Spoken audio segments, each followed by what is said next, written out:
ભાજપ કાર્યકરના હત્યારા કુખ્યાત આરોપી મોન્ટુ નામદારને ખેડા જિલ્લાના નડિયાદમાં આવેલ બિલોદરા જેલમાં મોબાઈલ ફોન સહિતની સુવિધાઓ આપવામાં આવતી હોવાનો આરોપ લાગતા ખળભળાટ મચી ગયો છે।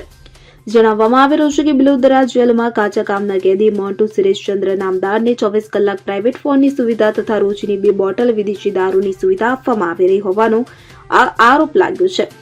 આ બાબતે ભાજપ કાર્યકરની હત્યાના ફરિયાદીએ ગૃહ મંત્રાલય, જેલ IGSMCને અને સાથે જ નડિયાદ SPને પત્ર લખ્યો છે, જેમાં મોન્ટુ જેલમાંથી પોતાના પરિવારજન અને માણસોને ફોન કરી હત્યા કરવાના યોજના બનાવી રહ્યો હોવાનો પણ આરોપ લગાવવામાં આવ્યો છે, જેથી ફરિયાદીએ મોન્ટુના પરિવારજન અને માણસોના નંબરો આપી તેને સર્વેલન્સમાં મૂકવાની પણ માંગ કરી છે। આ સાથે જેલના સ્ટાફ સાથે આરોપીને સાંઠગાંઠ હોવાથી તેને અમદાવાદ અથવા રાજકોટ જેલમાં ટ્રાન્સફર કરવાની પણ માંગ કરવામાં આવી છે। ઉલ્લેખનીય છે કે મોન્ટુ નામદારે અંગત અદાવતમાં જૂન 2022માં ભાજપ કાર્યકરની હત્યા કરી નાખી હતી, ત્યારે આ કુખ્યાત આરોપીને જેલમાં સુવિધા મળવાના આરોપ લાગતા જેલ તંત્ર પર પણ સવાલ ઉઠી રહ્યા છે। ત્યારે અગાઉ આરોપી પોલીસ જાપ્તામાંથી ભાગી ચૂક્યો છે, જેથી અગાઉ જેવો કોઈ હત્યાનો ગુનાને અંજામ ના આપે અને તેને લઈને આરોપીને હાઈ સિક્યુરિટી જેલમાં ખસેડવામાં આવે તેવી લોકચર્ચા ઉઠવા પામી છે।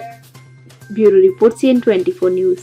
હવે જુઓ દેશ દુનિયાની તમામ ખબરો તમારી આંગળીના ટેરવે।